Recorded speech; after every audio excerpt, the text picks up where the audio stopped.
ជំរាបសួរលោកគ្រូអ្នកគ្រូទាំងអស់គ្នានាងខ្ញុំឈ្មោះរឿនសេរីទូចជាបុគ្គលិកសម្របសម្រួលកម្មវិធីអំណានរបស់អង្គការរួមទ្រីតចាហើយនៅក្នុងម៉ោងនេះដែរលោកគ្រូអ្នកគ្រូនឹងបានរៀនទៅលើសកម្មភាពគោលទី2គឺការស្គាល់តួអក្សរថ្មីចាអញ្ចឹងលោកគ្រូអ្នកគ្រូអាចប្រាប់ខ្ញុំបានទេថាតើការស្គាល់តួអក្សរថ្មីជាអ្វីហើយវាមានសារៈសំខាន់យ៉ាងដូចម្តេចដែរចាការស្គាល់តួអក្សរថ្មីគឺជាទំនាក់ទំនងរវាងតួអក្សរនិងសូរហើយវាពិតជាមានសារៈសំខាន់ខ្លាំងណាស់ព្រោះវាជួយឲ្យកុមារចេះផ្សំប្រកបតួអក្សរនិងអានពាក្យចានៅក្នុងការបង្រៀនសកម្មភាពការស្គាល់តួអក្សរថ្មីនេះផងដែរយើងមាន3ជំហានសំខាន់គឺការបង្ហាញបានអក្សររូបភាពនិងកាយវិការការអានស្រៈឬអក្សរលើក្តារខៀនការវឹកហាត់សរសេរតួអក្សរថ្មីគ្រូសរសេរនិងអានលើក្តារខៀនចំណែកសិស្សអាននៅក្នុងសៀវភៅជំនួយសិស្សចាបន្តទៅទៀតនេះផងដែរលោកគ្រូអ្នកគ្រូសូមចូលរួមទស្សនាវីដេអូនៃការបង្ហាញត្រង់សកម្មភាពការស្គាល់តួអក្សរថ្មីដោយអនុវត្តទៅតាមលំនាំបង្រៀនលម្អិតក្នុងសៀវភៅណែនាំគ្រូដូចតទៅអ្នកគ្រូមានរូបមួយបង្ហាញកូនចាអញ្ចឹងកូនមើលអ្នកគ្រូមានរូបឲ្យកូនមើលនេះគឺស្រៈអៃស្រៈអៃនៅពីក្រោយស្រៈអៃគឺរូបដៃចាអញ្ចឹងកូនចាំមើលអ្នកគ្រូធ្វើកាយវិការដៃឲ្យមើលណាកូនពាក្យដៃគឺមានសូរចងអៃចាអញ្ចឹងកូនកុំតាន់ធ្វើអ្នកគ្រូធ្វើឲ្យកូនមើលសិនណាកូនចាអញ្ចឹងអ្នកគ្រូបោះដៃទៅមុខចាហើយអ្នកគ្រូផ្ងាដៃនេះអ្នកគ្រូផ្កាប់ណាកូនកូនមើលអ្នកគ្រូសិនកូនកុំតាន់អាចធ្វើកូនគ្រាន់តែមើលសិនណាកូនហើយអ្នកគ្រូចាប់ផ្ដើមធ្វើឲ្យកូនមើលពាក្យដៃមានសូរចុងអៃតោះណាកូនចាអញ្ចឹងកូនធ្វើជាមួយអ្នកគ្រូទាំងអស់គ្នាពាក្យដៃមានសូរចុងអៃចាល្អណាស់ឥឡូវកូនក្រោកឈរបន្តិចមកកូនចាឥឡូវកូនធ្វើខ្លួនឯងម្ដងទៀតកូនពាក្យ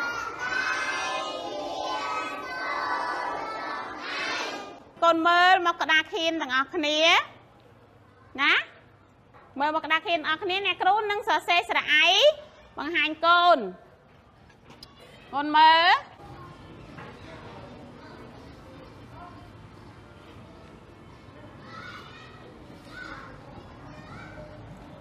ចា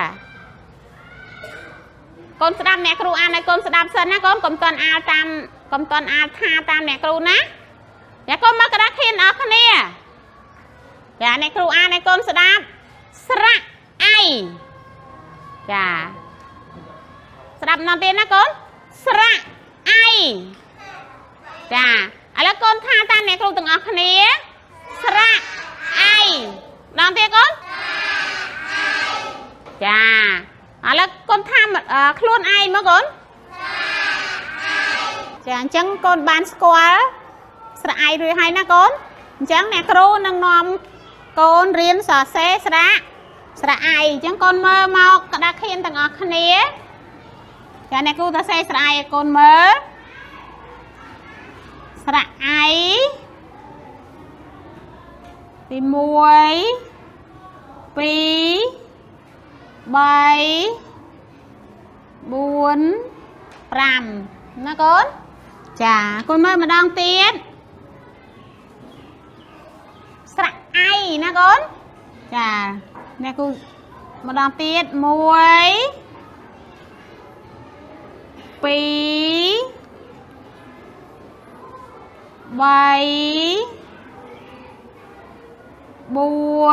3 4 5ស្រៈអៃចាកូនបែអានទេចាឥឡូវកូនមើលម្ដងទៀតណាកូនចាកូនបើកសៀវភៅជំនួយកូនមក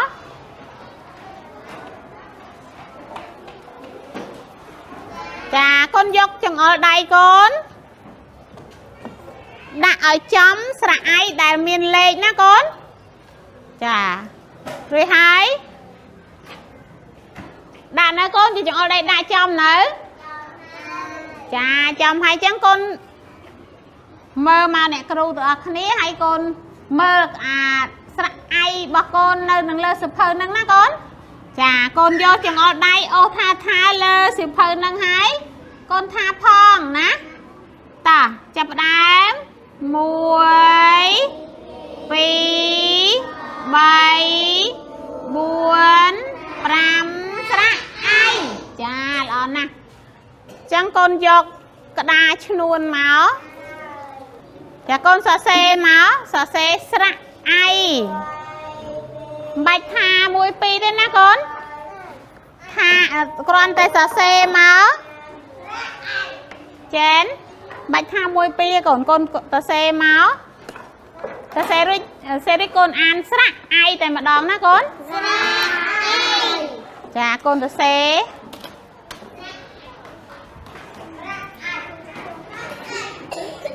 Chà con lợt bằng hai nè cửu.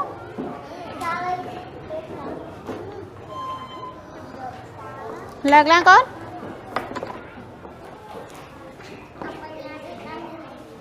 Chà lợt cái đáy cho luôn ơi xa tí lên con. Chà đó con đại chó. Chôm nè cửu tuần hải an phải không? Chẳng con vô chẳng ở đây con cho lại cho mấy con ăn láng. Chà ở nè là con lục chánh. Con xóa xe sạch ai bay đòn tiền. Lục chánh con hay con xóa xe sạch ai. Xóa xe hai con ăn phong xe rơi sạch ai. Sạch ai. Sạch ai nè con. Chà có xe 2 tiền mà con. Bàn mùi hay còn xe pi một tiền. Chà có xe bay ná con. Có xe sạch ai ở bàn bay. Chà xe nữa con. Con có xe bàn đá an bàn đá phong con. Chà chà lơ con lơ.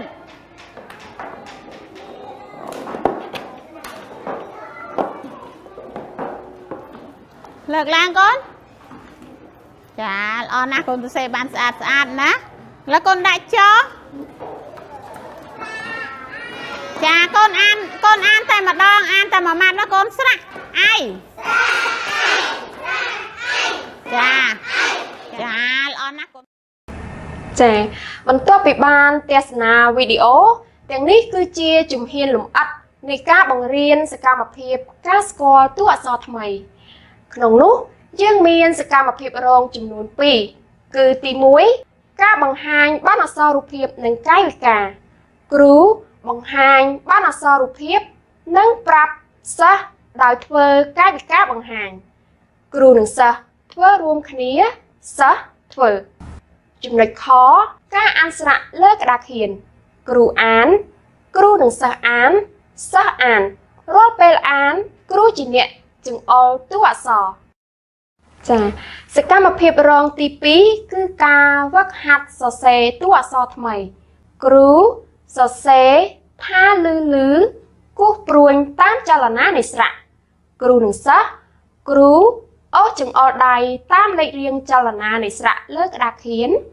សិស្សអូសចង្អុលដៃលើស្រៈក្នុងសៀវភៅជាមួយសិស្សដោយថាផងសិស្សអូសចង្អុលដៃតាមលេខរៀងចលនានៃស្រៈក្នុងសៀវភៅជាមួយសិស្សនិងថាអក្សរនោះចំណែកគ្រូដើរពិនិត្យនិងជួយសិស្សការសរសេរលើក្តារឈ្នួនសិស្សសរសេររួចលើកបង្ហាញគ្រូ